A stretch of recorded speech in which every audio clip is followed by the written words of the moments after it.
Tak pasake mike. Loh, sing yo aku no asistene kok yo sampean iki enek-enek ora. Walah. Iso sila ora? Lek ora iso tak silakne, ayo kene. Suwi ra metu lho iki Yan. Eling-eling aku iki. Aku tak ora nyawang kok ya.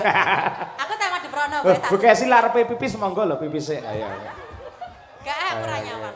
Ngono aku. Nah, Dadi kesi kok ya sabar men ngono aku. Minta tolong Oh, Ngapunten ya Bu Kesi niki nggak bisa nali sendiri saya, jadi harus ditali. Oh, kowe upama bojoku. Iki aku sing ngono lho, Bu, karo bojoku wis diparut mesti wis. kuwi lek bojomu, lek bojoku iki sabar darono kok piyayene. Oh, sabar apa bojoku nyawang ngono wis mekrok. Iki Bu, iki lho si Elisa iki lho pada tak sawang komburi ngono kok ya ngen gulumburi kok.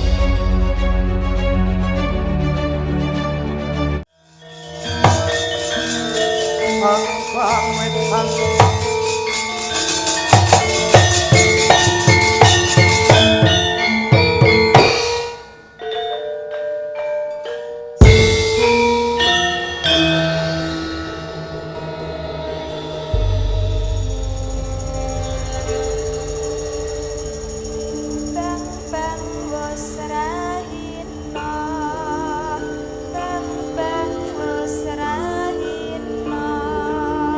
Srenge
tan kendhat bebaya mamala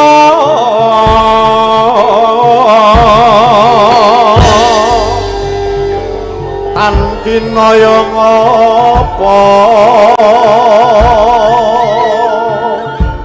bebentu papatang tan kena ira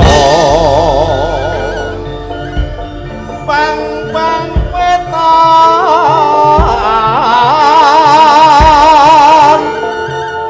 bang bang petan bang bang wetan sempurato sempurato sempurato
yang pertama dan yang terutama nyuwun tepuk tangan yang meriah untuk keluarga besar Eyang Harjo Semito. Matur sembah nuwun. Dongamu piye, Mak? Dongaku tuku boto ditata neng kulon omah. Keluarga besar Eyang Harjo Semito semoga selalu berkah dan barokah. Tuku boto ditata ning pinggir sumur. Semoga keluarga besar Eyang Harjo Semito selalu sehat dan panjang umur. Tuku boto ditata ning pinggir kali. Semoga keluarga besar Eyang Harjo Semito selalu diberi murah rezeki. Tuku boto kecampuran krikil. Keluarga besar Harjo Semito yen nanggap wayang mung upil. Ngono ya, Nduk? Iya. Uga matur nuwun karo sedaya para tamu undangan ingkang kepareng rawuh, sedaya para pamirsa. Ngono. Numpak tronton nggih wadah cengkeh, kabeh penonton muga-muga rezekine akeh. Amin ya rabbal alamin. Dalam rangka apa awake dhewe pikantuk pakurmatan ingkang agung kaya mengkene, Mak? Iki keluarga besar almarhum Eyang Harjo Semito ki nganakake tasakuran. Ing antarane ya kuwi Ibu Sri sekalian Bapak Andrias ingkang kembulan niat kalian Bapak Ferdan karo Ibu Indri Noviasari, Bapak Hendro Dwi Kristian kelawan Ibu Sarah Ayunda. Syukuran sing kepiye sing dikersakake. Ingkang sepisan ngene, Nduk. Tepat pada bulan September tahun 2021 bersamaan dengan merebaknya COVID-19, putra dari Bapak Firdan dan Ibu Indri yaitu Ananda Janis Agia Putri berusia 8 tahun atau sewindu. Ya. Nah, karena pada waktu itu tidak memungkinkan untuk mengadakan tasakuran, maka hari ini syukurannya dilaksanakan. Walaupun Ananda Jani sudah berusia 11 tahun, namun tetap meminta doa restu kepada para rawuh semuanya. Yang intisarinya, semoga Ananda Janis Agia Putri menjadi anak yang sehat lahir batin, cerdas, rukun dan diberkati oleh Tuhan. Oh ngono. Dadi hajate iki ana telu sing ulang tahun piyayi telu apike jane yen sing ulang tahun piyayi telu ngono kuwi wayangane ya ping 3 lho Mak. Kowe aja ngongso kaya ngono kuwi. Wis sak trepe lamun to aku karo kowe iki wajibe ngaturake panuwun marang panjenengane Bu Sri karo Pak Andrea sak keluarga kabeh, keluarga besar almarhum Eyang Harjo Semito sing nyatane kepareng mercaya marang awake dhewe. Manut kabar jare wis asring nanggap wayang. Iya, terus sing ditimbali iki dalang-dalang misuwur, dalang-dalang pepunden, dalang-dalang hebat tur ya dalang-dalang larang. Yen ora Rama Haji Anom Surata mudune ya ning Mas Bayu Aji. Kuwi dalang kondang kabeh. Kok saiki mung trima nimbali karo awake dhewe. Merga Bu Sri lagi matek aji pengiritan. Aja guyon.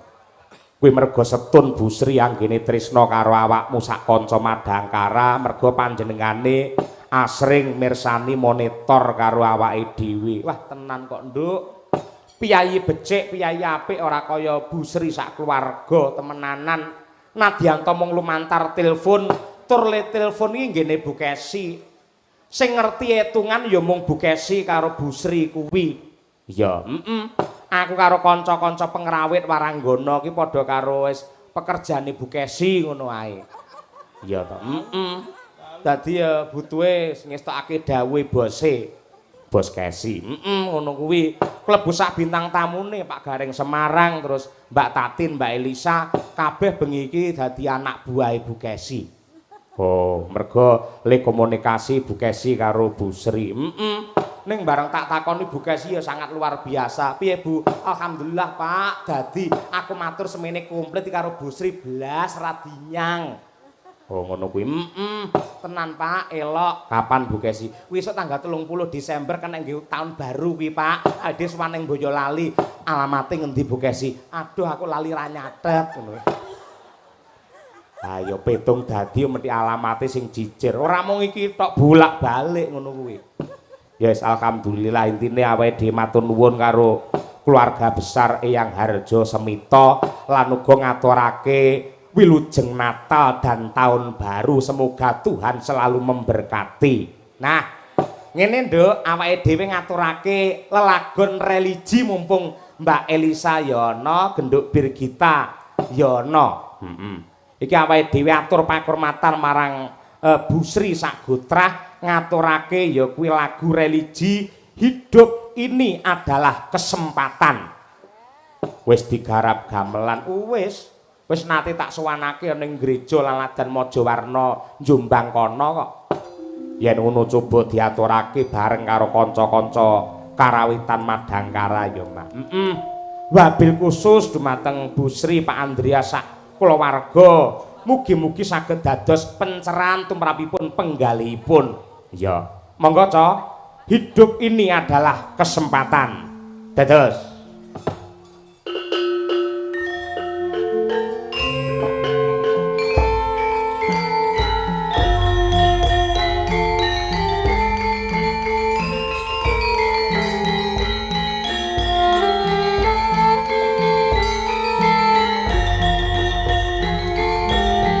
Selamat Natal Mbak Elisa. Selamat Natal.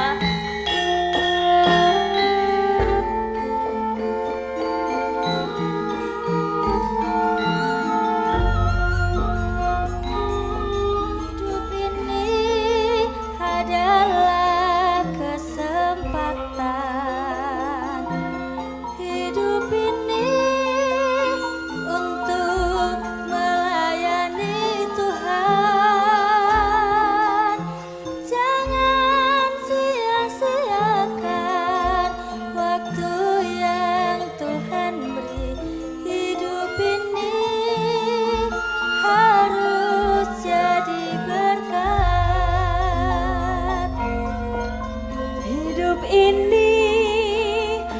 adalah kesempatan hidup ini untuk melayani Tuhan. Jangan sia-siakan waktu yang Tuhan beri. Hidup ini harus jadi berkah. Oh Tuhan, pakailah hidupku selagi aku masih kuat. Bila saatnya nanti ku tak berdaya lagi, hidup ini sudah jadi berkah.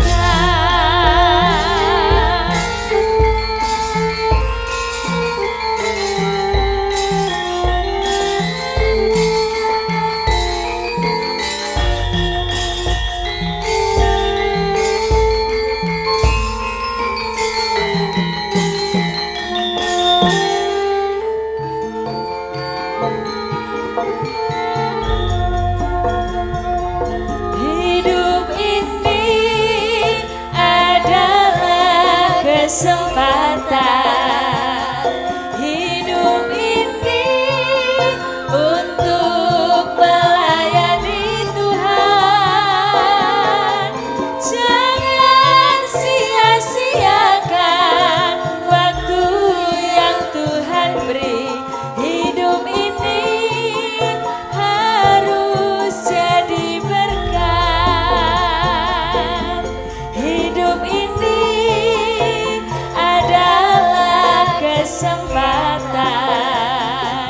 Hidup ini untuk melayani Tuhan. Jangan sia-siakan waktu yang Tuhan beri. Hidup ini harus jadi berkat.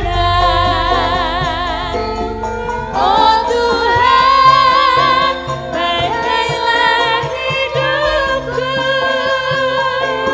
selagi aku masih kuat. Bila saatnya nanti ku tak berdaya lagi, hidup ini sudah jadi berkat.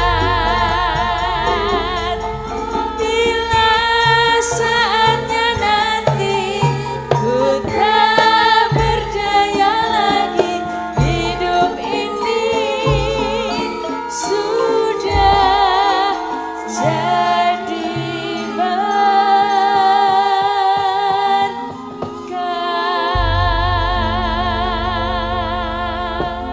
Alhamdulillah, terima kasih Mbak Elisa karo Mbak Birgita. Ya, dengan lagu Hidup Ini Adalah Kesempatan, semoga kita semua diberkati Tuhan dan di tahun baru kita mendapatkan hidup yang cemerlang serta gemilang ya Mbak.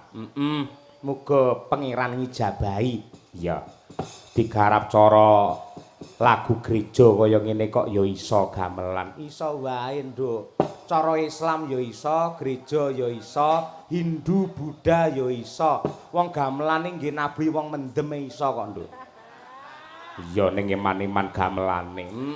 Iman-iman gamelane iki bener. Iya. Terima kasih, mugi-mugi saged kinarya panglipuring penggalih. Nah, saiki genti ngaturake marang para pinisepuh, marang para sesepuh, merga piyayi mirsani wayang ki ya apa ki jenenge majemuk, Nduk. Ana sing sepuh, ana sing setengah umur, ana sing muda, ya ana uga sing isih bocah. Oh, mengkono. Kersamu piye? Ngaturake sing klasik luwih dhisik, upamane Sinom Parijata Slendra Menyura. Ngono kuwi Sing nembang sapa? Nah, sing wis kepareng berkomunikasi karo Bu Sri ya kuwi garwanipun Kakang. Wah iya, Iki wanita sing dadi mutiaraning rasaku, sing dadi jejantunging batinku, sing ora ana liya ya kuwi Bu Sukesi Rahayu. Ha iya, ngono. Matur sik Bu Kesi marang Bu Sri, Pak Andreas lan keluarga besar almarhum Eyang Harjo Semito, sumrambahipun sedaya para pamirsa. Matur nuwun sik. Ya. Monggo Bu Kesi lenggah wae. Nggih, Pak Dalang. Saderengipun kula matur kalih Bu Sri sekeluarga. Gandeng aku mau wis mbok lem-lem. Jari aku istrimu sing paling mbok cintai. Aku arep gawe pantun. Pantune piye? Langit biru di kota Ngawi. Cakep. Di tahun baru cintaku semakin menyala bersama Ki Cahya Kuntadi. Gimana sayang? Biasa. Ayo. Elah pengen Elisa lho kaya ngono kuwi, mbok aja sia-sia. Iya, terima kasih Bu Kesi, terima kasih. Balas dong pantunku untuk Non? semangat di tahun baru. Ora perlu tak bales saiki. Sesuk-esuk ae ya. Saurunge sengenge jedul tak bales esuk-esuk. Lah iya. Ayo matur sik karo Nggih. Bu Sri sak kula wangsa, ayo. Inggih intinipun Bu Sri lan Bapak Andreas sekeluarga besar. Kula minangka wakilipun para seniman kru Madangkara, Sinden, Wiyoga lan Dalang Ki Cahya Kuntadi ngaturaken panuwun Bu Sri, Pak Andreas. Dalu niki kula sampun panjenengan percaya untuk menghibur keluarga besar Trah Mbah Harjo Semito. Semoga Trah Mbah Harjo Semito seluruh keluarganya tansah pinayungan dening Gusti Yesus, tansah pinaringan murah rezekinipun. Amin. Panjang umur, Amin. keturunan anak putu ingkang soleh-solehah, menjadi putra-putri yang cerdas, menjadi anak yang berguna untuk keluarga, bangsa dan negara. Matur nuwun lan pun kesupen Bu Sri, Pak Andreas. Mbok menawi mengke taun ngajeng tambah rezekinipun sampun kesupen nanggap wayang malih nggih Bu. Matur nuwun. Amin ya robbal alamin. Sapa ngerti awake dhewe engko digawa ning Jakarta lho, Pak. Digawa. Kon ngopo? Ya awake dhewe ya ngene iki tanggapan. Oh iya. Menghibur warga Jakarta. Iya, Kan matur panjenengan nuwun. Ibu Sri menika nyambut damel wonten Jakarta, wonten ibu kota. Wonten Tangerang nggih. Nggih, beliau orang yang sangat sibuk sekali keliling Indonesia untuk menjadi salah satu abdi negara juga bekerja sama dengan Kementerian Pariwisata kalau tidak salah. Nggih. Nggih, leres. Yes, matur nuwun Bu Kesi. Intisarine awake dhewe nderek ndongaake muga-muga Bu Sri sak keluarga tansah pinaringan sehat kuwi sing baku lan uga panjang umur, murah rezeki. Ya. Amin. Mula yo saiki aturna luwih dhisik sinom parijata kunjuk dumateng para pinisepuh. Ya. Monggo Bu Kesi.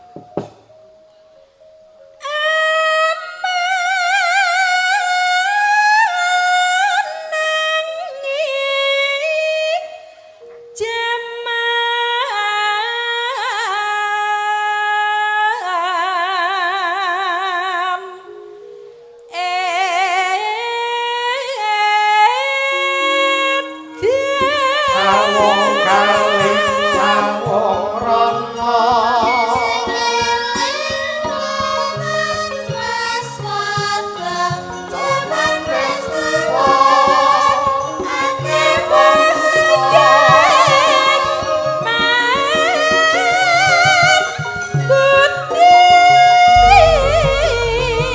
Pakiran asli wong Madura.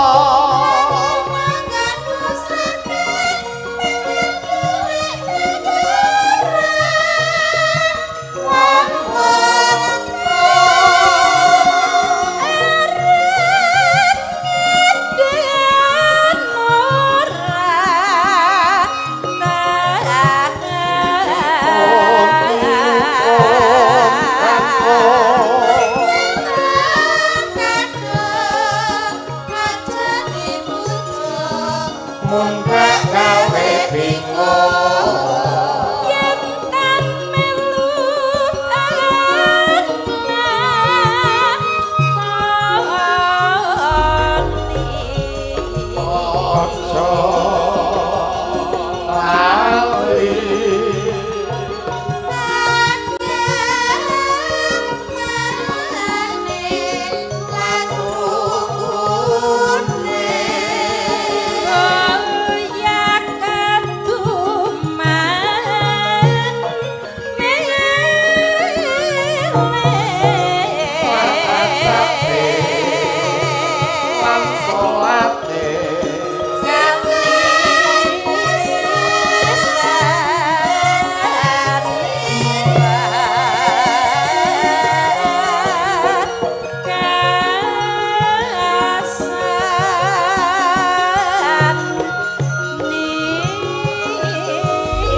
umure ra dawa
matur sembah nuwun sinom wis katur ya Mak.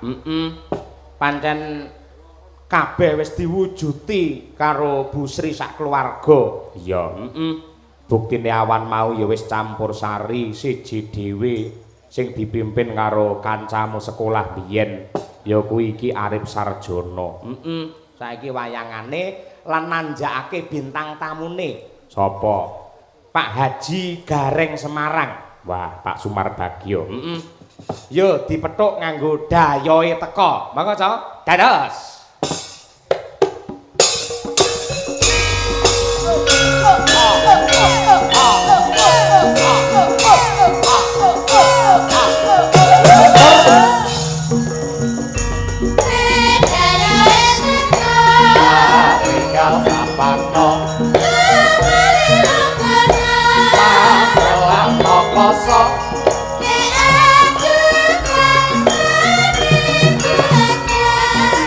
Balan janda jadae aku kawe isen lakake golek salin bila iki wajib kapal titik sukuan kang seneng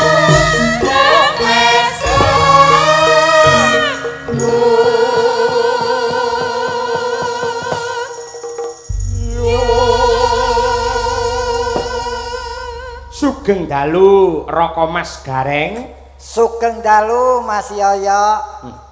Manut informasi ingkang kula tampi jenengan malah wis marambah makaping-kaping dipun timbali wonten keluarga besar Eyang Harjo Semito. Nggih niki wau kula pun disebawa kalian Bu Sri terus manyeng ngoten wah kelingan wis tau sowan mriki.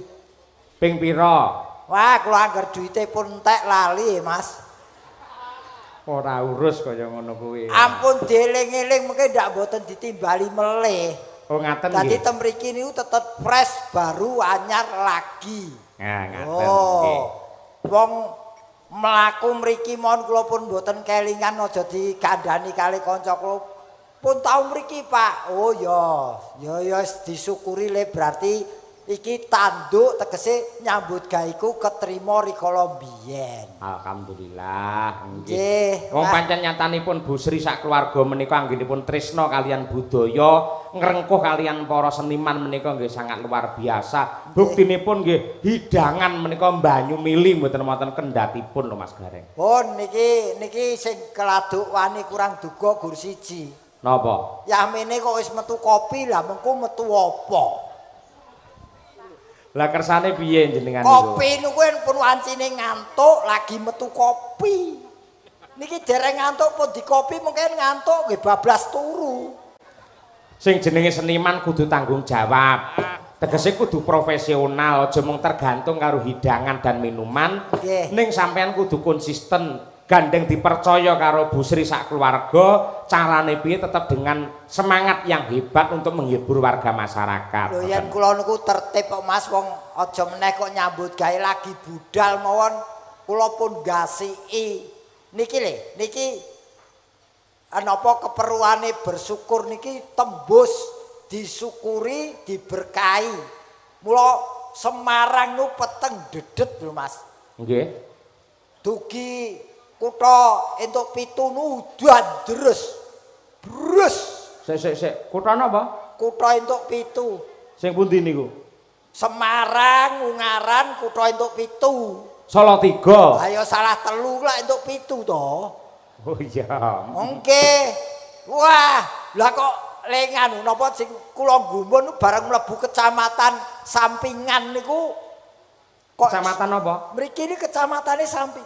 Kecamatanipun Sambi. Lah ya sambilan lak Sampingan to Mas. Niku kok iso terang gasik upama teles pun lumrah ning mboten nganti makbres. Saya pun tumuju teng Kedung Kebo mriki.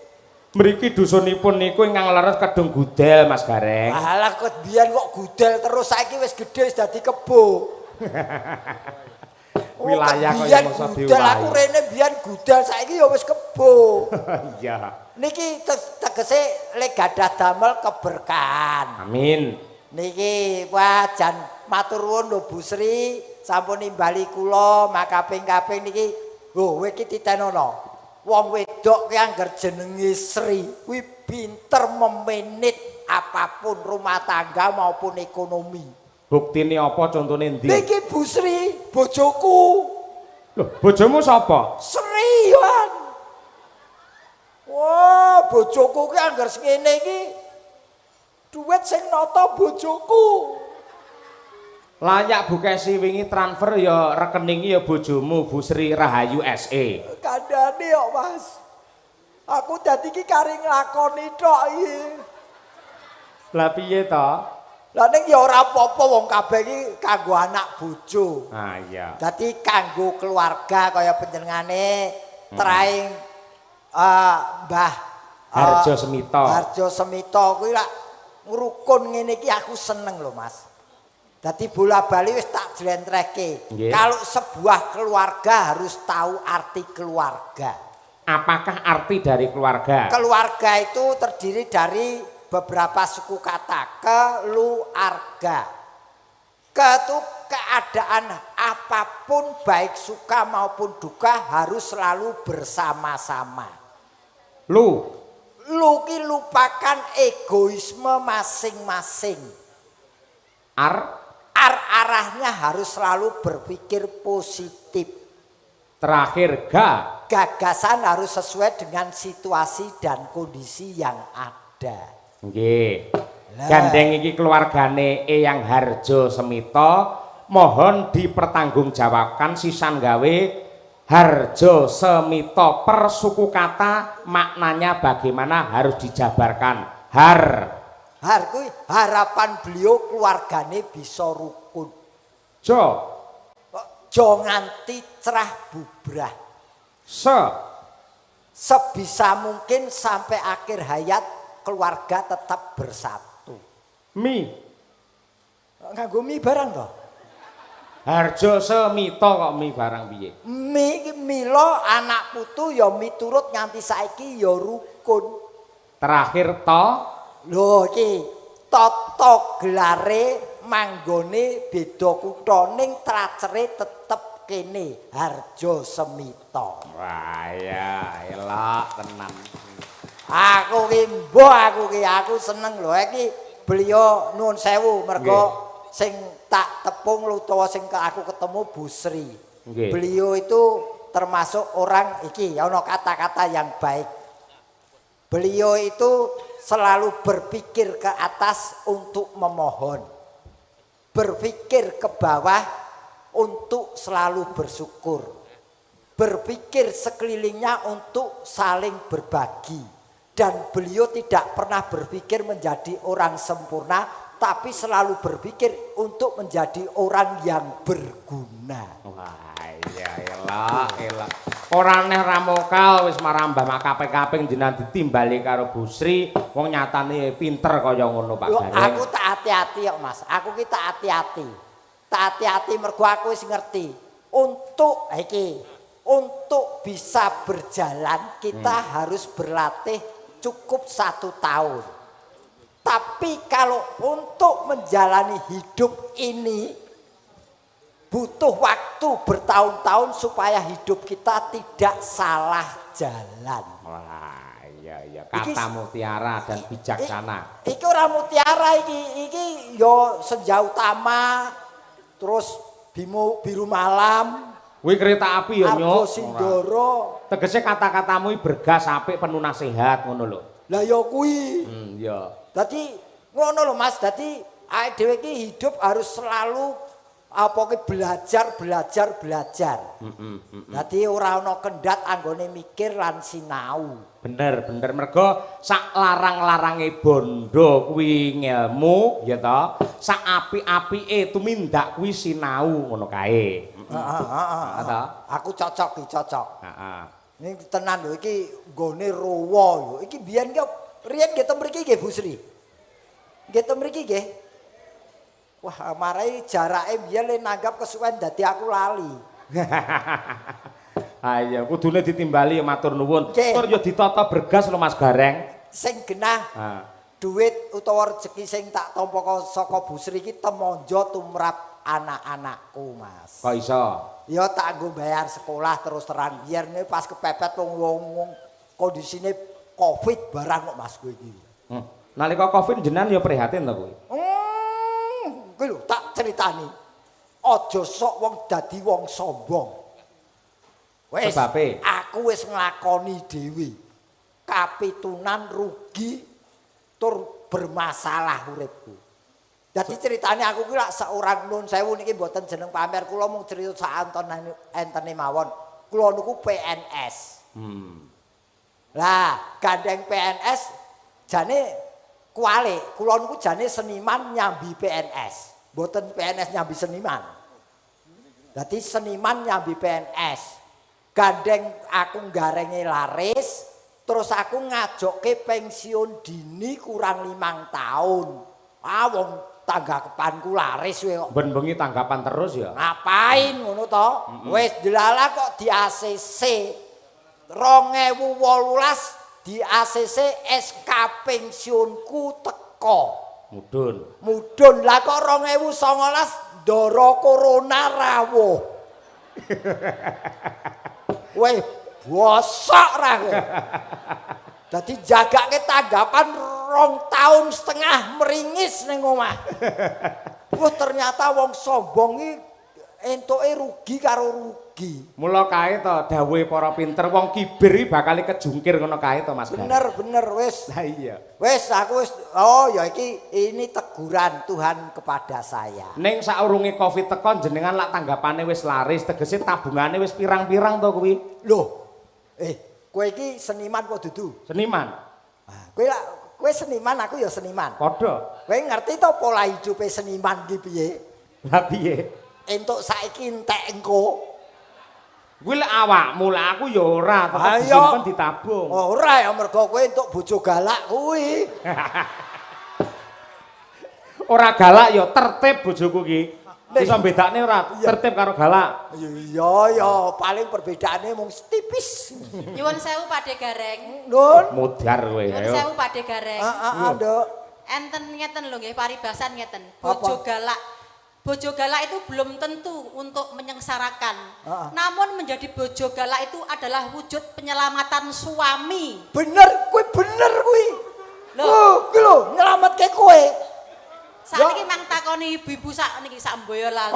Nek mboten galak, bojone ya mesti aneh-aneh ra ndek wedi. Ra ndek wedi bebas. Wah, saya konoan kuwi.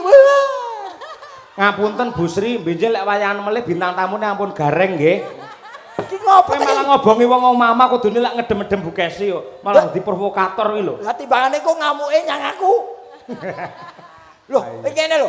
Kowe masih tak dus dina ping 1000. Yen pancen cintamu kuwi cinta sejati lan kowe kawahyon jodoh ora bakal pisah. Loh, aku ki ngomong ki nganggo teges. Apa kok aku ngarani kewahyon jodoh? Maknane ora mung kewahyon bojo, mergo bojo karo jodoh beda. Yen bojo? Bojo itu bisa dipisahkan oleh berbagai masalah. Tapi kalau jodoh yang bisa memisahkan hanya maut. Oh iya, apik.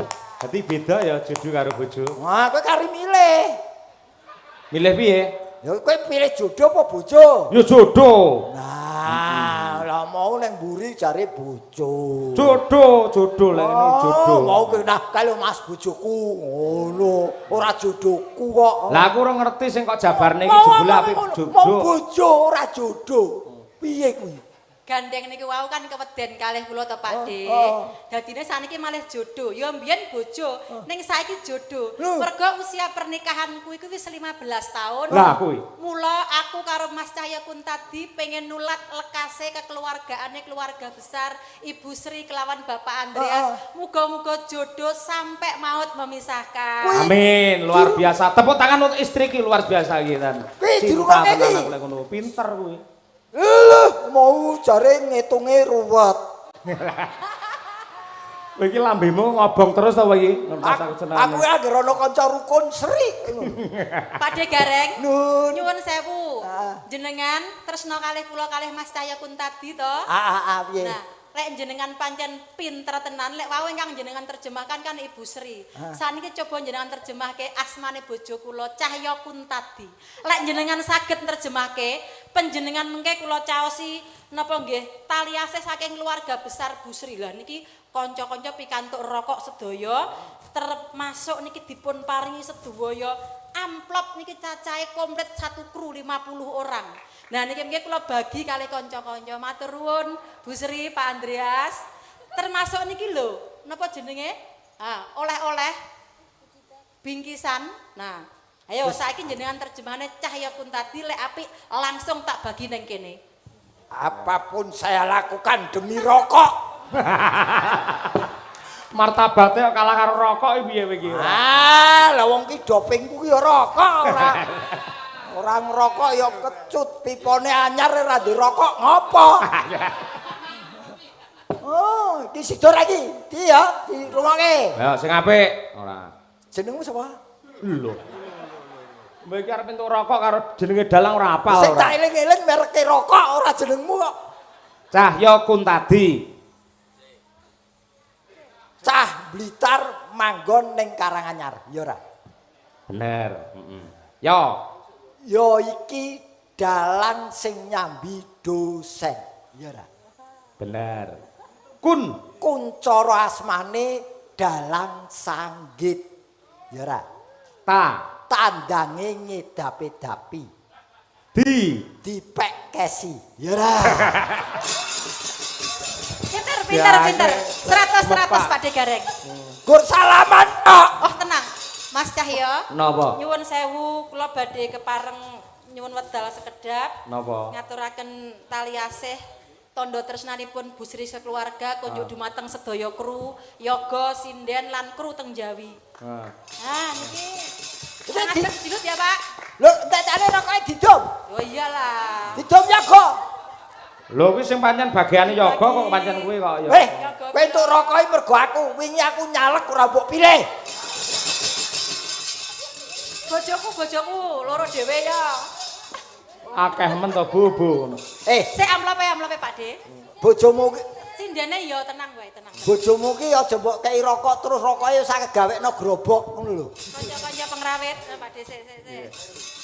Wah. Iki jane iki bojo dalan padha poletor to ta. Mbok langsung di pasarane war madum sitok-sitok ora. Sesuk apa saiki? Sesuk ya. Ayo. Lah kowe kadung mudhun ya diserahke. Mudhun war ngopo niku mulane. Wah. Bojo dalan yen ngitung aja meneh kok duit amplope didilat kok ta. Den raklet. Mundur sik ngitung nang kono koclok iki malahan ora. Lho ki saking gembirane mergo entuk Sekedap tak hitunge bonus. ning mburi. Wah, Iki pikantuk bonus saking Bu Sri sak keluarga. Niki Nggih. bikin ngaturaken soalnya Pak Dalang. Nggih. Wong kok kowe padune kowe meri kowe. Mari apa? Oh kowe iki wong lanang ki pancen cucuk lampahing keluarga. Ning yen bab keuangan tetep kudu wong wedok sing ngatur. Lho buktine ya ngono kok ya. Ora, padune kowe sing kepengin kowe sing ngedum kok. Wong kowe wis dikeki rokok lho. Wis to. Kowe ki lak trimo nyedot to. Lah terus? Nah. Kok nyedot piye iki? Iki kowe. Lah terus? Iki aku. Loh. Sing Sampurnamil ki dalange. Awakmu ki apa? Kan remil awakmu. Endi? Rokokmu. Rokokku Sampurnamil ku yen tuku dhewe gandeng iki dikeki ya sak olone. Lah kuwi biar kok rokok kuwi nggo. Apa? Kuwi ya kok rokok. Didol. Lah, Wong diparingi kok ora dirokok. iya. Wong kurang to kowe. Kurang apa piye? Mboten monggo mriku. Nek tenan lho niki kabejan tumraping seniman yen ditimbali piyai kados keluarga besaripun Pak Harjo Semito menika. Nggih. Mila seniman niku yen mulya ya ngungkuli raja. Nek pas rekoso ya sak ngisore kere iki tenan Mas. Nggih pun yen ngeten niki suguhane banyu mili ning angger wis rekoso metune banyu putih tok glegeken. Karo nguyah nguyuh Jenengan tak goleke kanca. Ayo. Janjane sing dipatah supaya ngasta ndalang ki ora mung aku tok. Ning sejatine iki duet karo Mbak Elisa. Lah, supaya Mbak Elisa matur dhewe karo keluarga besar Eyang Harjo Semito, mula panjenengane ben jumeneng luwih dhisik Mas Gareng. Nggih. Ku tak tang tang. Oke, monggo Mbak Lisa. Yuk.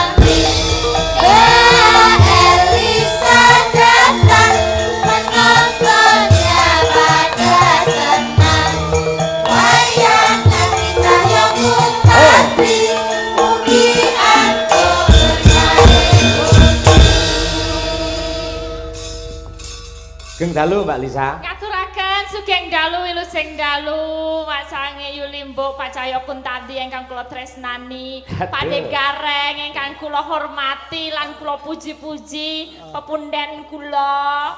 Amin. Yang jagat raya. Pepunden jagat raya. Aku kaya globe. Sampeyan aja kesusu seneng. Terbukti loh. Seorang gareng iki ora mung siji lho, saiki teng tlecek kaya tumo ning dindi ana gareng pletek niku kan berarti minul yang jagat raya. Nek ya ora kaya tumo to.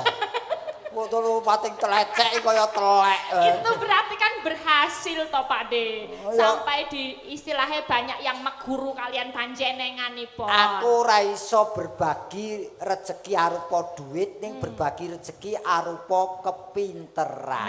Kabisan, ilmu. Nah, niku lebih apa ya? Lebih mendalam dan bisa lebih durasinya lebih panjang. Nah iki wajan kabejan piyai mriki niki sowan niki Elisa. Sapa jenengmu?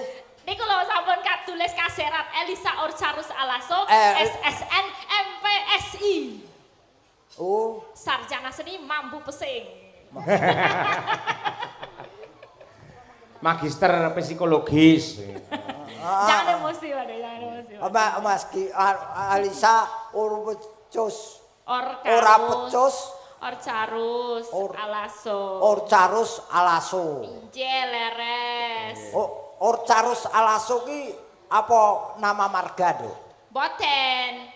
Laso ki Orcarus itu maksudnya ki shining. Nur nek cara Jawa. Oh. Cahyo. Iku. Nah sama cahyo. Oh, cahyo. Nah, basa kerene Orcarus. Cahaya. Jane Orcarus karo cahyo iki padha. Plek. Gitu. Sama arti. Plek. Sama arti. Ning akhire ra iso plek mergo bojone galak. Iki esen ki kowe biyen sekolahe seni, leres Pak De, riyen wonten seni. isi apa isi STSI? Isi Yogyakarta, jurusan pedalangan. Oh. Nggih, lan kula tapi wis isi ora STSI apa? STSI mbiyen ki Sekolah Tinggi Seni Indonesia. nama Terus lampah. munggah derajate dadi institut. Jare rektormu ki STSI sekolah tanpa sinau iso. Ora ngawur, tetep sinau. Lek sinau malah lebih ganda, lebih Oh akeh. ngono ya. Ning sah. Nggih. Iki kamu betul-betul mencerminkan bahwa seniman sekarang tidak bisa dipandang sebelah mata dengan adanya seorang seniwati seperti kamu. Kok ngaten? Yo, kejaba pinter, wasis dan mumpuni. Nggih. Loh, wis Mumpuni nggih kowe iki mboten. paket komplit. Pinter, ayu, bawaan apik, dandan besus, iso diapusi. Niku sing poin penting. Kene diapusi. Ning sing baku ngeten Mbak Elisa jenengan Nggih. Perlu wigati menika matur Injil kalian menika Bu kula Sri ajeng Saputra matur, nggih, Ibu kalian Bu Sri, Pak Andreas Sagotra sedaya kulawarga besar Harjo Semito. Kula menika kepatah dados dalang sejatosipun. Bengi iki. Nggih, dalu menika kepatah dados dalang duet kalian Bapak Cahyo Kuntadi. Nggih, sampun rumiyin sanget nyuwun mendawuhi saya sama Pak Cahyo untuk duet. Biyen. Nggih, nanging dilalah kersaning Allah. Piye? Menika kula wonten alangan. Oh. Nggih, alanganipun dilalah ibu saya baru sakit jadi nggak ada waktu untuk bisa Berlatih. kansen. Nggih, kencan bareng karena harus menunggu di rumah sakit lama. Betul. Tadi yang Nggih. nyambut gawe separuh-separuh ya rapi. Nggih, leng mekaten. Jadi kemarin saya izin Bapak Cahyo sama bisa diteleponkan pada Ibu Sri dan keluarga. Nggih. Menawi kula nyuwun pangapunten ingkang kathah mboten saged duet kalian Bapak Cahyo. Ning upami Elisa Sios dalang mengke malah bingungke Bu wong ngomongane pating pelkutuk ngaten. Oh iya, setetek-setetek yo ngerti aku wong yo Iya, sinau Ra. nggon dalang yo Kok pandhe. setetek-setetek ki apa? Paham aku, aja sepelekake aku. Ya piye? Aja sepelekake aku. Sepelekake. Aja sepelekake. Setetek Aja aku ora mbiyen- mudeng kok sepelekake. Aku ya iso tetepan walaupun mung Setitik, setetek mboko setetek. Setitik boko setitik. Nggih. Ora seteteke diboko. Niku Biarek. maksud kula, nggih niku kula saged lah. Saged. Nggih. Ning gandeng wektune ora iso, Nggih. iki ya nyuwun pangapunten, kepeksa ora iso. Boten sakit.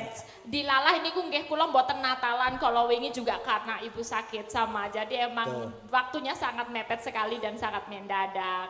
Pangapunten ingkang kathah karena yang utama walaupun kita punya pekerjaan banyak, walaupun kita menyukai seni, walaupun kita mencintai pekerjaan kita, tapi yang kita utamakan itu kasih sayang kita pada orang tua. Betul. Ya. iya, iki Iku patut nomor minangka contoh. siji. Kuwi sing marake awak dhewe iso rumaket anggone paseduluran dimulai dari rasa cinta kita nomor siji karo ibu. Betul. Nek wis seneng karo ibu, mencintai ibu bagaimana beliau melahirkan kita, kita sadar diri. Betul. Ojo nganti natoni perkataan kita, ojo nganti natoni ibu. Rasa. Ya.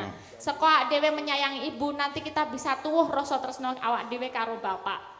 Nek wis tresno karo bapak ibu, iso tresno karo sedulur kabeh. Sak keluarga besar Harjo Semito iki mergo seko awet mung rasa tresno karo wong tuwa. Iki. Ngono lho, ya to. Aku kaya Piye? omongan karo Elisa iki kaya omongan karo ahli jiwa. Iya. Kok kandhani mambu pesing kuwi mau kok Pade. Iya sangat luar biasa ya mergo kebijaksanaan saking Bu Sri sak keluarga satemah panjenengane tidak mempermasalahkan Mbak Cek, Elisa. matur sembah Monggo nuwun kemawon ingkang bebas mawon menawi Mbak Elisa mangke kersa mayang nggih. Syukur wadene mboten nggih mboten napa-napa. Cek. Ning kaya nggih tamba napa nggih Kuciwa penggali Nggih. keluarga besar Busri Siap. jenengan rakyat sak kemrangan ya mayang rene. Oh nggih, mungkin kula limbukan wonten mriku Nggih, nggih mboten limbukan napa-napa mriki. kula siap. Nggih. Heeh, kok- Ning saurunge limbukan jenengan nembang sik sepisan. Oh nggih, wonten pamundutan menapa? Mboten, menika alhamdulillah Saking mboten wonten. streaming nggih mboten wonten. Mboten wonten merdika panjenengan kagem keluarga besar Eyang Harjo Semito. Monggo merdika Mbak Elisa. Oh Ayo. Sing nggih. petingan kanggomu, Nduk. Petingan apa? Kadung tresno, Nah, Pak. kuwi, Oke, nggih. siap. Nggih, kadung tresna sak bawanipun Mbak Lisa. Siap. Nggih. Adung tresno. Gareng kemeruh ora. Nggih. Darminto iki. Apa? Darminto. Oh iya. Rina wangi dadi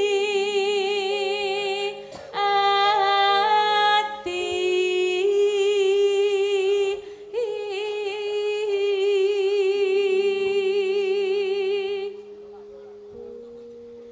tanpa dahar tanpa nendra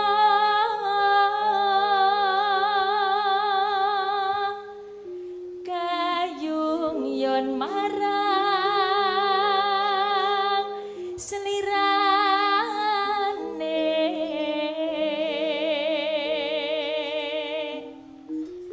tansah gumawange netra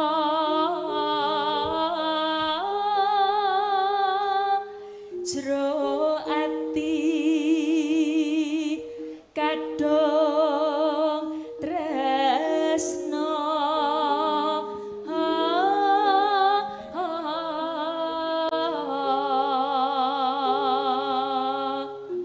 dan liya amung seliramu satemah loro asmara.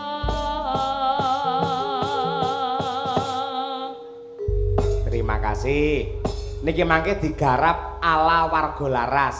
Jadi sepisanan langgam, kedua dangdut ning slow. Siap. Ah, cocok, cocok. Nggih. Mas Gareng sing jogeti, wah mat iki. Oh, oke, oke. Oke, lah iya. Monggo Mbak Lisa, yuk. Lamat wis keton tejane yen mbok rangkatan mencara aduh wirakane sinawangkan anggo seni yen besengut wimbuh patung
yen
Awas. Out. Nadyan bebasan kalingan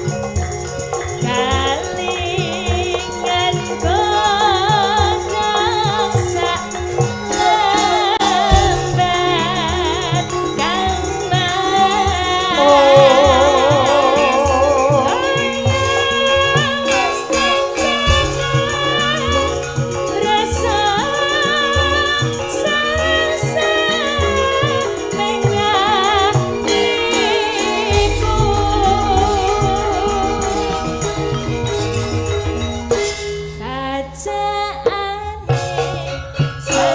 kang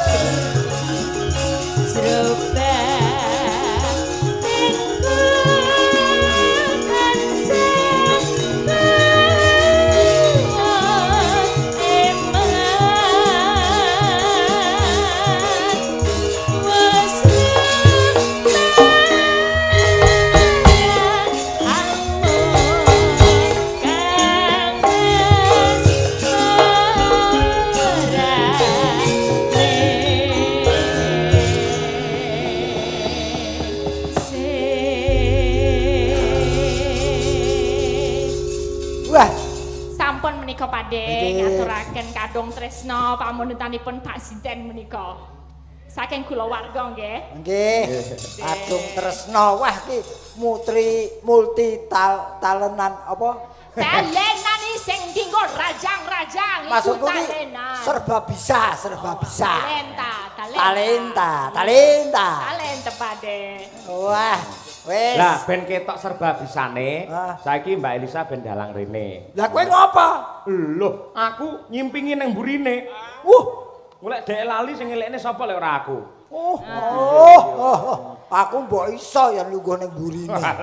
Lah iki intine lak ya supaya rena penggalih Bu Sri sakeluarga ngono lho. Tur ya supaya piyai kene ya do pirsa sejatine pancen si Elisa ki iso dalang. Wah, iya. Sak capet-capet. Ora mung apa? Sak capet-capet.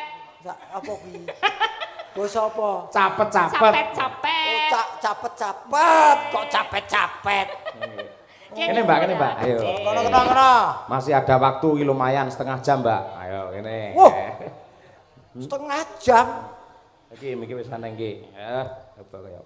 Nggih anu sing dikersakne ngono dadi pemain spanduk ngono kae dadi ben ora kecewa. Jan. Anu tulung iki sing dalang Elisa. Kowe isah-isah ning mburi ono. Dinggelmu mlocot ki ora ngono. Lha ku timbangane nganggur ngono lho. Nguyuh aku nguyuh. Ya Mbak kene Mbak. Nyuwun tepuk tangan yang meriah untuk Mbak Elisa Orcaro Salaso. Nggih, persembahan untuk keluarga Bu Sri. Ya Mbak, maju. Tak pasangke mike. Loh, sing yo aku no asistene kok yo sampean iki enek-enek ora. Walah. Iso sila ora? Lek ora iso tak silakne. Ayo kene. Suwi ra metu lho iki Yan. Ngeling-eling aku iki. Aku tak ora nyawang kok ya. Aku tak madu prono kowe tak. Bekesi lek arepe pipis monggo lho pipis ayo. Gak aku ora nyawang. Ngono aku. Dadi kesi kok ya sabar men ngono aku. Minta tolong ditali. Ngapunten nggih Bu Kesi niki nggak bisa nali sendiri saya, jadi harus ditali. Oh, kowe upama bojo. Iki aku sing ngono lho, karo bojoku wis diparut mesti wis. Kuwi lek bojomu, lek bojoku ki sabar darana kok piyayene. Sabar apa bojoku nyawang ngono wis mekrok. Iki Bu, iki lho si Elisa iki lho pada tak sawang komburi ngono kaya ngen gulumburi wah jan. Anu aja kendo, aja kekencengen ya. Sing pas wae aja kendo, aja kekendonen, aja kekencengen. Kendo ora parain teratap wah jan sengele le apik. Aja kenceng-kenceng ya. Aja kekencengen, aja kendo-kendo. Nggih. Ngene pas ya. Iki cempolone, iya. Cempolo. Ya, Mbak, semene cempolone. Oh ya, penak iki nek. Pak, enak ya? Ya. Ya. Nyuwun sewu Pak Cahya. Dalem. Ana bata dirubung semut. Caket. Sesuk-esuk Pak Cahya awas tak sampluk parut. Tak dukung. Saya ini kurang kenceng ya. Rumangsa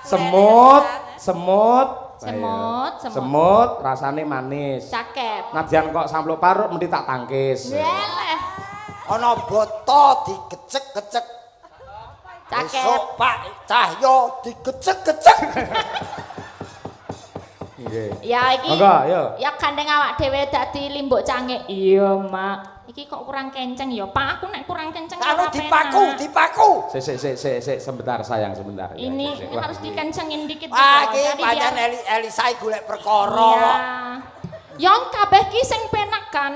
Kalau nggak enak tuh bilang gitu. Wah, iki Kesi wis anu wae nganggo anu apa jenenge? Napa? Miki. Kesi wis. AA. Kesi wis brebes kabeh lho iki. Elisa. Beda cagake beda. Do Elisa Cahayu. Nggih, Bu.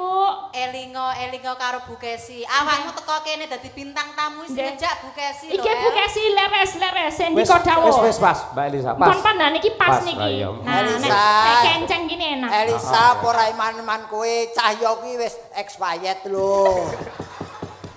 Pade, iki ning kene aku dalang ya. Purba wasesa manut aku. Oh, wis dadi dalan ya iki kok Lah tak. iya no. Ngono. Saiki kareng diam dulu. Oh iya. Ini limbuk cangik mau ngomong. Oh ya iki. Nduk. Iya, Mak. Iki awak dhewe sak loron dadi nyuli. Dadi limbuk karo cangik. Iya, bungah tanpa upama ya, Mak. Iya. Ketiban sampur jane mono awak dhewe kon duet karo Ki Dalang Cahya Kuntadi. Ora dadi ngopo, Mak. Ning saiki awak dhewe nyuli raketan mung sedhela. Kayak Enake kepiye? Kaya burung ya. Hah? Ya wis apik terus. Ojo gagas penonton. Penonton sok cangkeme elek. Heeh, seneng kaya ketiban apa Mbak Elisa? Hah? Seneng kaya ketiban apa mau? Ora krungu aku. Kaya ketiban apa sampur? Oh, sampur. Ya. Ketiban sampur. Awak dhewe kanugrahan iso lungguh ana ning bantale Ki Cahya Kuntadi kene. Wong nglungguhi aku ora apa-apa lho kowe iki. Rasane piye, Nduk? Anget, Mak. Penak apa ora penak bul bantale empuk. Iki penak ya dhewe kepela yo ak dhewe tugas dadi dalang berarti matah bintang tamu gareng karo Cahya Kuntadi. Kingko iso rebutan karo Tatin. Ya dhewe ngongkon Tatin ben maju, soalnya ket mau ngombe ya Mak. Iya. Ayo Tin maju Tin iki wayahe maju diwehi lagu apa ta apa? Apa ya lagune manut karo kanca-kanca madang Ora karo. ana lagu kok judule manut. Oh iya, berarti Pengaran apa no? oh iya. Oh aku ngerti. Apa? Lagune nek madang kara biasane anu panas-panas sikile mlentung. Apa kuwi? Kae lho Medion kae lho. Oh. Apa kae? Panas-panas mlaku. Ah, panas-panas. Sing mlaku. plentungi awakmu tak plentungi ora. Panas-panas mlaku, Mak. Ya nyun panas-panas mlaku kanca-kanca. Mbak Tatin, siap-siap maju ke depan.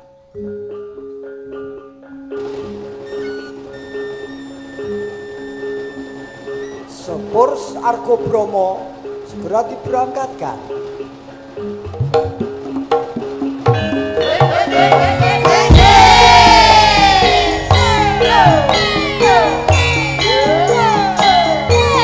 Tatin numpak sepur ya, Mak. Iya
Selamat malam Sugeng Dalu Mbak Tatinku sayang. Sugeng dalu Mbak Elisa Orcarus Alasu. Mak Cangik ngono Mbak Limbo, wae. Mbak Limbo, Mbak Cangik. Gimana kabarnya Wilujeng? Alhamdulillah sehat. Sehat. Nggih. Waras toh? Ya waras, masa ya ora waras. Oh iya. Rene mau numpak apa? Numpak numpak kendaraan. Numpak apa kendaraan? Mangkat jam piro? Mangkat jam 7. Oh, nah. Ngono kuwi. Apa? Nah. Pak De iki ngertos mboten kula wau ngomong napa kalian Mbak Tatin? Kowe ditakoni budalmu karo sapa? Duh. Oh niki mau. Budalmu rene karo sapa? Oh, aku karo bojoku. Bojomu nah. Bojomu nah. Bojoku Lho toh, beda Pak De, cobi Pak De nek jenengan sik tanyain. Bojomu isih enak. Kuwi lho, ngono kok ya ora krungu to? Lah, kula kurungane ming bojomu. Lah iya, kuwi bojomu ki sik tegese sik berjalan normal ngono lho. Maksudnya niku ta? Heeh. Ya jek normal Mbak Dalan. Oh iya syukur. Jare mobilmu nah. Jare mobilmu nah. Apa Pak De? Jare mobilmu Mobilmu wis lunas. Oh.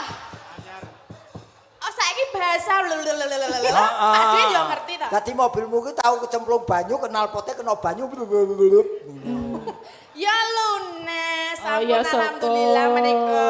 Syukur. Berarti kowe mau karo bojomu numpak mobil nah. Berarti kowe mau karo bojomu numpak mobil njuk nah. Aku ora Pak De bojoku. terjemahke Pak De. Napa Pak De? Kowe ning jero mobil karo bojomu ki ngono. Ngono piye? Numpak ngono lho.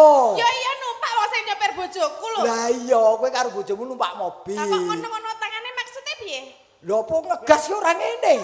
Lho nek nyeper kan ngene. Lho niki Ngegas, ngapa ngene iki ngene. membake sikile ngegas. Dadi ki karo bojomu ki ngono to. Nah, ngono lho, kok ngono ora paham lho. Aku mau ora ngono-ngono, sing ngono-ngono ming bojoku. Ngono lho. Heeh. Lah Pak De mau ngono-ngono apa ora? Ora aku padha lanange ki. Sak rombongan lanang kabeh. Maksudnya Pak De jek iso ngono-ngono apa ora? Ngono lho. Oh, ya aku ora ngono mergo sing ngono sopir. Oh, berarti Pak De wis ra iso. Ya kari delok mungsuhe sapa. Mungsuhe anyar ya tak ngonoke. Pak De sing ngarahke kaya kopilot maksudnya. Kae sing marane bingung kae lho. Lah ya ngene. Aku ki mau ngetes lho Pak De. Apa lara mata Mau kok mbok tes? Ngetes, Maksudnya tuh kepekaan ngono lho. Ning kene ki kan keluarga, kabeh ki keluarga. Nek pancen keluarga sedulur ki ora sah dadak krungu komplit ki ngerti dong Wes, peka ngono lho. Aku ora melu-melu iki. Lah, Iki perangi pia karo geplak ya iki. Lah Kok piye karo geplak? Weton Yogya kabeh iki. Lah ya Mbak Elisa, kita kan Iya. sama-sama dari Jogja ya. Iya. Kenapa bahasamu menjadi Loh, iki ngetes. Jare mono kowe mbiyen wis tau bodek. Kan tak tes meneh apa ya bodek tenan apa omong kurang peka ngono lho. Lah Pak Dewe langsung kedengeran langsung paham ngono. Kowe Kok Mbak Tatin ora ngomong ngerti. apa kok bodek ki apa? Bodek itu nggak bisa denger itu loh temennya. Oh sing obat kae obat flu kae Bu. Kayak bodrek. Bodrek itu. Lha iki Bodek. Dek nek muni budek ki ra iso. Artine bodek. Bodek. ngono lho. oh Nggak bisa denger. Oh, Rodo bo- sudorungon. Oh bodek. Bodek. Bodek. Budek. Heeh. Nek kita budek, nek Heeh. dia bodek. Oh ngono, ya wis dimaklumi sing penting ae dhewe ngerti tegese. Aku tetep ora ngerti tegese. Lah, aku Nek ki- jan lho panjenengan kok iso ngerti? Ayo, iki bahasa ngendi Jal? Aku ya mau ngarang wae kok. Tak kira iki ya ketemu. Ya ngono kuwi lho jenenge seniman iki wis sing penting peka ngerti karepe ngono ya Pak De. Oh ngono. Ngono wong bola bali wis barengan iki kudune sempak antarane aku kowe mudeng. Kok nganggo Waduh.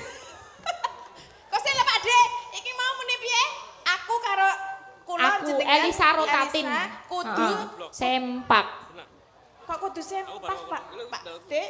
Sik kudu ngono kuwi, Pak Dik karo Ki Cahya nek awak dhewe du kuwi.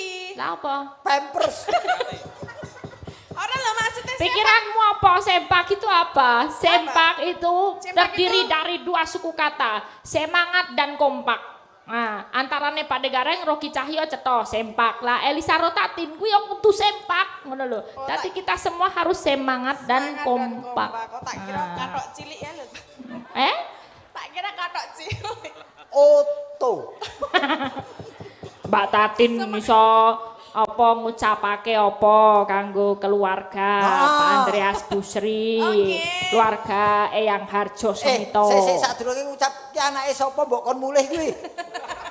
Iki Wong Iki nonton to. wayang kok sedan kotak iki. iki engko arep tak sangoni 100 kok engko ngewangi aku.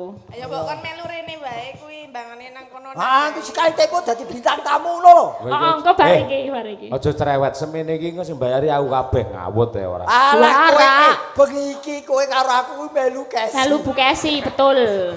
Oh, padha andane. Ayo, Ayo Mbak matur. Tatin. Nggih. Kagem keluarga Busri kalian Pak Andreas mugi tansah pinaringan sehat nggih, lancar rezekine, mugi tansah apa jenenge? Apa lha opo? Kok aku dadi ngeblengkos. Mugi tansah pinaringan lancar rezekine, Rezeki. terus tansah Rukun. guyub rukun, bahagia mulya mboten enten apa Alangan sawiji setunggal napa. menapa ngenten nggih. Nggih. Aku nek kon ngomong karo kaya Elisa ora iso. Blek-blek. Tur ya kowe iki ndongake wong iki ya percuma kowe ndongakno awakmu dhewe sik. Oh ya, Mbah. Karena- Mbah. Babeh, babeh. Lah sama Aku meso aku lho Pak De, saya rodok meso Aku lho. kepethuk Tatin tuwa men mbah iki. ketok iki mbiyen ki kulite ki urung jengkerut-jengkerut ngene kok saiki wis Memang nek wis nglunthong ngono to. biyen ki jek alus ngono lho jaman Aku ki- almarhum Pak Seno. Weton kraton. Dadi ora jarik tok sing tak wiru, kulit ya tak wiru. Oh ngono. Dadi ben komplit dadi sak Komplit. awake kabeh wironan. Aku kepethuk Tatin dadi tambah umur aku. Lah jenengan sakniki yuswa pinten, Jal? Ora usah takon kok ndak mbok nyang. Kok dinyang tak menehi piro? Ora ya, ora. Tidak ada rahasia buat saya. Saya tahun depan 60. 60. Wis tuwek ya. Mulane kok dinimbah kok ora gelem. Lah aku urung duwe putu kok. Apa nek mbah iku kudu ndek putu? Meh duwe putu lho. Meh. Nek ciri khase wong diundang mbah ki yen wis duwe putu, so yen putuku lahir undangan mbah. Oh, 60 tahun kok urung ndek putu ya. Loh, aku tertib kok. Tertib ta? Oh, berarti iki belum mbah. Ya sepurane nggih. Sapa jenenge Om? Ah, kuwi leh wang-wangun. Om, Piye-piye om. walaupun lanjut usia, orang itu pengennya dianggap punya jiwa muda. Oh ngono. Tadi walaupun lanjut usia, itu pengennya dianggap berjiwa muda, tetap timur. Cah loro ki doar perebutan warisanku waduh. Ya ora. Kene mbah kono jiwamu. Wis iki saiki kowe kudu diketoke kaprawiranmu mumpung kepethuk dalang wedokan kuwi. Kok dalang wedokan? Kok dalang wedokan? Wedok. Iya dalang wedok ning ki cake kaya wong lanang dadi wedokan. Nah, Mergo dalang kok tetep sikape kudu kaya wong lanang. iya Wong bener. lanang. Nek dalang wedok iki malah penak apa luwih gampang apa luwih angel? Lho, Angel dalang wedok kuwi. Angele piye? Angele iki nggo nyabetke wayang kuwi ora seprigel karo dalang lanang. Ora iso? Ora iso seprigel dalang lanang. Mergane? Mergane iki delok ya. Lho. Nah, ana sing mengganjal. Nggon arep nyabetke iki ana sing marai ganjel kuwi lho, kuwi sing Tapi marake ra keprak iso. ya jek ngono. gene ora ana sing ganjel, sok meneh dalang dilaminating. Kaya ana dalang laminating dulu ke Wong kari fotokopian. kabeh iki kari anu sing carane kepiye kok terganjal oleh situasi dan kondisi. Nah ya, Iya, dicoba. Elisa luar biasa apa-apa iso lho Pak. Iso, wis. Dalang iso, Iso. nyanyi iso, Nyinden oke. iso, Nabuh oke. nyopet ya oke. Nyop. Iki lho kancamu dhewe lho. Iki Mbak Tatin ono spesial permintaan lho iki. Napa? Ah, Mbak Tatin kudu gandrung Pak Cahyo Kuntadi. Ya ono permintaan tenan. Dadi sing gandrung kudu Mbak Tatin. Pak Cahyo Kuntadi carane iki pasif. Nah, sing aktif sing wedok. Nah, engko sing dadi embane Pak De Gareng. Aku ora mlebu aku. Lah piye? Ditonton wong akeh dadi ban. Lah kon dadi Loh, apa? Yo. Purbawaseso ki dalang lho, Oh, aku bebas dadi- dalang arep dadi kepiye aku kok. bendahara. Oh, bendaharane buka sibuk niki nganu nggih kula nyuwun izin nggih menika. Ah, nggih wis siap kok. Mbak Tatin gandrung Pak Cahyo Kuntadi. Terus lakone apa? Lakone gandeng sing wedok sing gandrung berarti Mbak Tatin dadi suminten ngono. Kun, ayo kun. Kun. Kun cengelmu iki ora. Nah, Oh, yo Sing aku. komplit ngono lho. aku- Cahyo Kuntadi Pak kancing. Cahyo Oh, lah, lah, Kuntadi lah, engko aku- dadi Mas Broto. Mesune karo Elisa kok ndemoke karo aku. Ayo. Ya. Oke. Biasane aku lek diperintah karo sapa-sapa iki emoh. Mal terus. Gandeng sing perintah iki wong ayu to, dadi aku gelem malian iki. Oh, ya. Pak. Iya, sama-sama. Oke. Alah, kok Ini tenang aja, ini cowoknya pasif, jadi yang aktif nanti harus yang cewek. Nah, kalau Mbak Omongan Tatin kurang aktif, engko tak kritik engko, dicomot karo Bu Kesi. Oh, dicomot kok wis lunas kok. Oh toh, kok aku urung. Iki piye posisi kula pripun iki? Onjen kan dados broto, mengke sik nganu, sik ngoyak-oyak ben Mbak Tatin. lah, Maksudnya Mbak kula linggo napa ngadeg? Tatin. Oh lah. Ya Nah ngadeg. menika Purbawaseso penonton pripun Pak Cahyo menika jumeneng napa lenggahan mawon? Jumeneng nggih Pak. Wong Nggih. lanang iki kudu ngadeg. Nggih, pangapunten Pak Cahyo. Siap, Menika nggih. Mosok panjenengan sing wedok. nggih. Ayo. Ayo to. Yo, turuk. Ngono. Jarwing jarwa.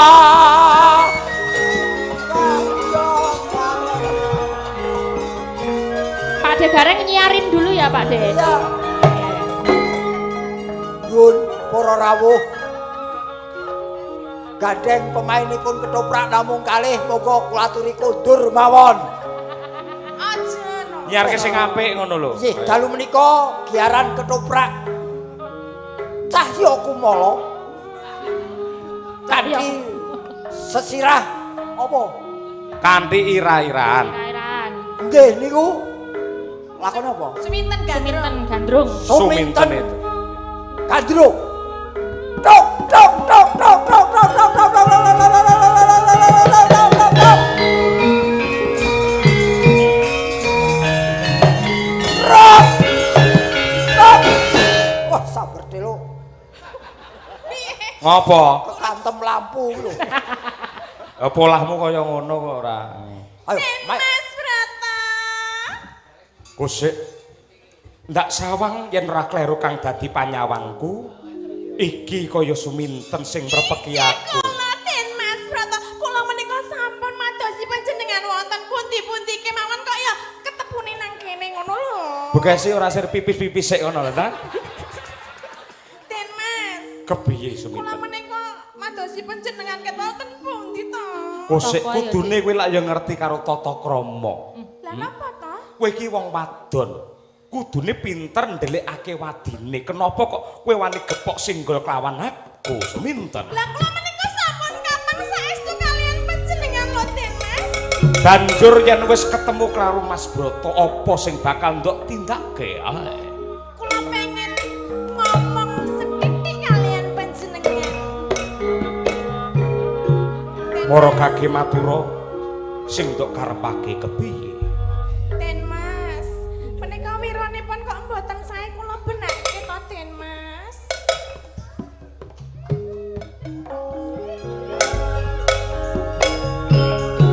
Sena.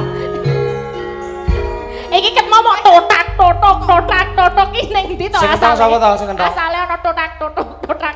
Kowe iki ra pinter sik Mbak. Sampeyan dadi Mas Broto dulu, tak ajari carane ngentong sing apik. Ma, aku Wis to. aku kadung anget ning kene kok. Ma. Wis to, ndah.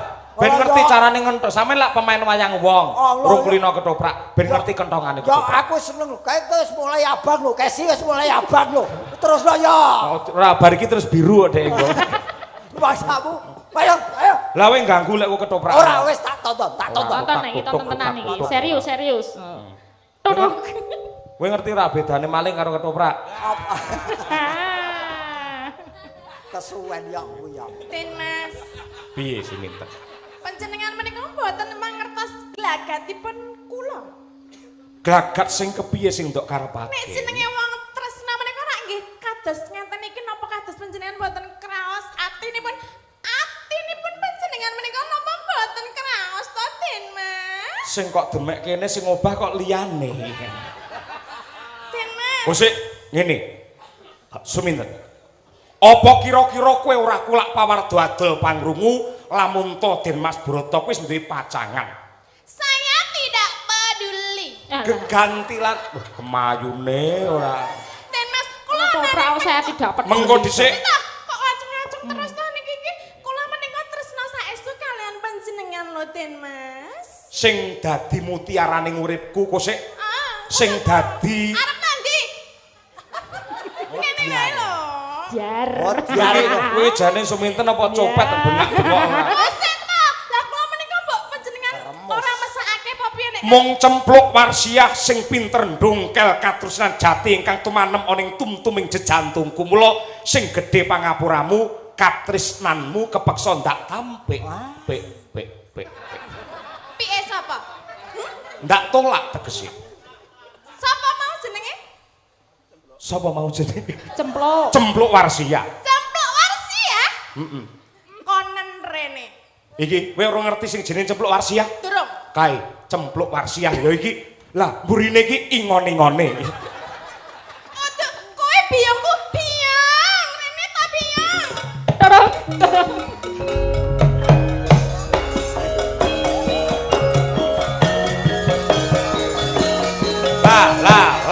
Ya.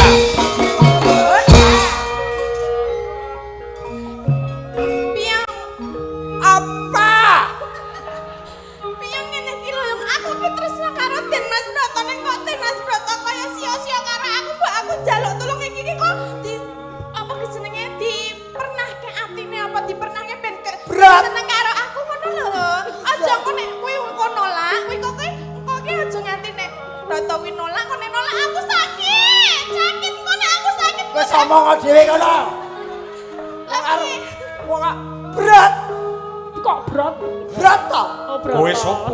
Destontenmu. Kok ana pawongan cat katon cat ora ki sapa? Iki ketoprak ora metu demit. Kok kowe tega? Ora nampa tresnane. Sapa jenengmu? Cuwitan. Suminten. Apa kowe pancen tega? Mlotrak, Mban. Ketok. Apa kowe ora eman nyawang ayune Suminten? Katresnan kuwi kanugrahan saka Gusti kang nyipta jagat sing menungsa ora bisa nampik sarta milih. Pilih aku ya mung cempluk warsiah. Parandene Suminten babar pisan ora ngrengga jroning batinku. Oh ngono to. Pancen. Ngono. Ya, Ya wis. ora tanggung jawab. Lah wong Den bener. Mas, jenenge tresna kuwi jalaran saka kulino lho. Tresna kuwi jalaran saka kulino. Bener. Nen kok kula nika panjenengan dipun tolak, jenengan bakal kualat. Kok kualat? Biyong rene ta? Kok dadi kowe iki ora iso iki lho, iki kenapa kok dadi anu terus iki? Iki lho. Lah yen kowe pancen tresna karo aku napa dadak lantaran biyong iki? Panjenengan ora manut karo aku. Mongko biyong iki lak ya ora tanggung jawab. Lah iki Biyong iki ora tanggung jawab. Kudune iki pinter nyimpen wadine wong wadon. Parandene kok kaya ngono. Biyong. Iki lakone pembantaian apa piye? Maksudnya mbak aku ditembungke ben nganti dadi ngono lho. Broto. Piye? Welas ana anakku, Broto. Welas kepiye sing tuh karepake? Ora ketang namung sedina. Dadi bojone Aja sedina 5 menit bae aku terima. 5 menit yen pancen ora enak balekno. Kok ngono ta? Oh, ya iso kaya ngono. Andum katresnan ngono lho. Andung katresnan. Ora bisa. Katresnan iki dudu barang lelemeran.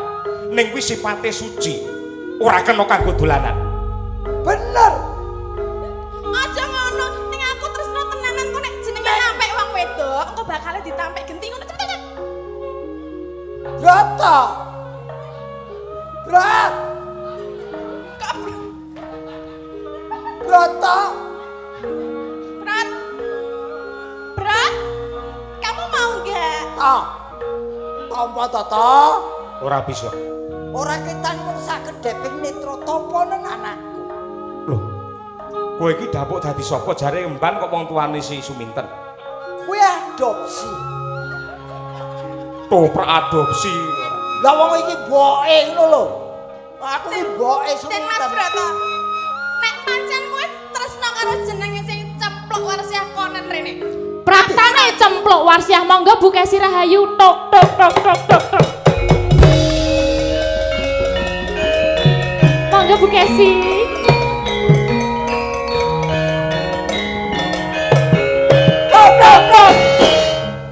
Kok malah aku sing dadi cempluk. Ora iso. Iki ora. Ayo Bu. Oh, oh yang karo iki aku. Bu Kesi dados cempluk nggih niki penonton nggih. Aku metu saka anggota ketoprakku. Tidak bisa. Ini gara-gara rumah tanggaku hancur karena kamu. Memangnya yang bisa dalang cuman kamu. Oh, Sana, kamu jadi cempluk. tepuk tangan untuk Bu Kesi. Wah, tidak estu niki Bu Kesi akan menjadi dalang. Siap. Tintingane nem. Wayange dibubarke tenanan iki. Oh. Masane sing iso dalang wong kowe iki. Kuwi lek jejeg, kuwi lek jejeg keprak buanter mau ning omah bagane jejekin daku kok. Gandane kang sekar gadang. Tepuk tangan para lega. Lawan kembang-kembang menur.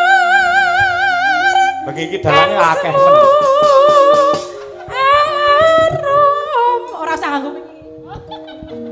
Moh aku kuwi tipakmu. Moh. Winaran ayat-ayat tayan. Kanthi kusum mangambar. Waraku sing dupa kanggo melon. Kelon kadi mega lir membo bathara. Piye coba? Wah, Masa luar sing biasa. dalang kok Elisa tok? Sayangku, luar Masane biasa. kok bisa? Aku malah lagi ngerti sampeyan iso ndalang apike kaya Iso mengkono. itu diterus kena serpek ayo. Nandani lawang to kowe. Lihat langning kalanggiana gelar pandamun ayo. Sing marahi sapa kowe? Sancis, ayo sangan.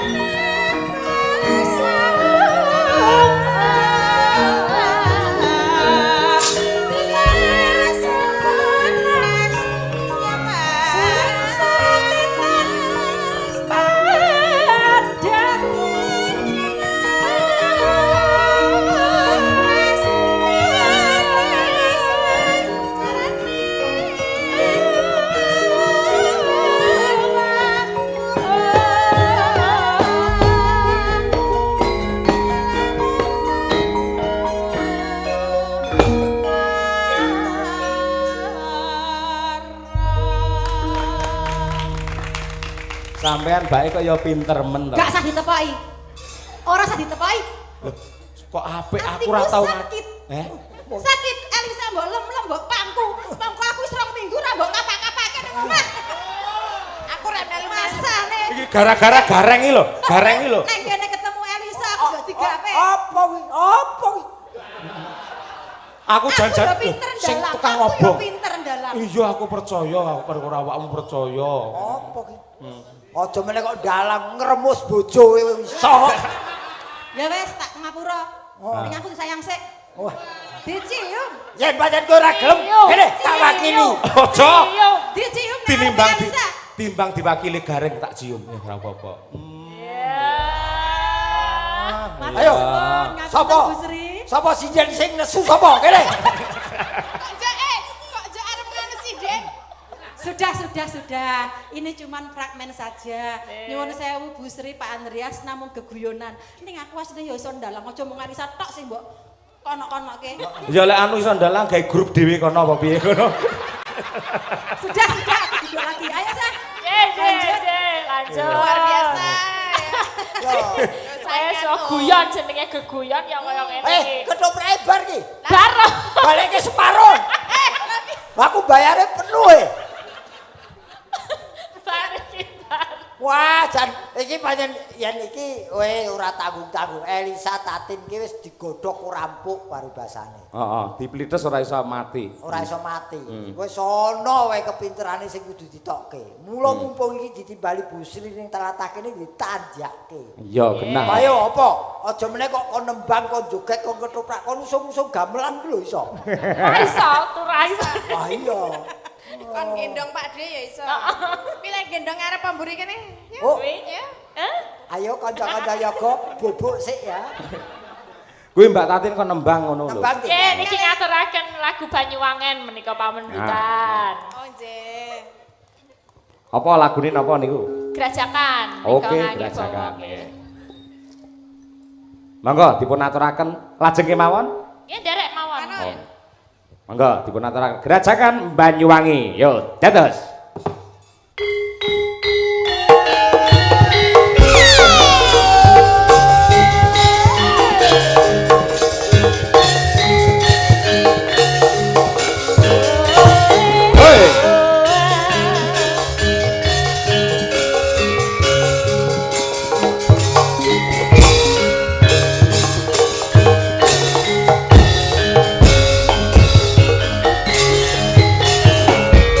Gar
biasa nggih.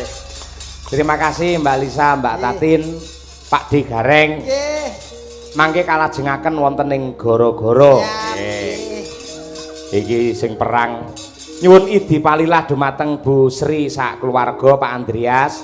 Mumpung anak kula ingkang barep si gelar pamayang menika libur anggenipun sekolah. Mangke mboten ketang sak kemprangan kajengipun perang gagal. Wah iya, generasimu. Kapan bocah iki bisa tampil yen ora entuk apa ki wektu kanggo pentas kaya bengi iki. Oh ngono ya, Mak. Ya ngestakake dawuh Biyung.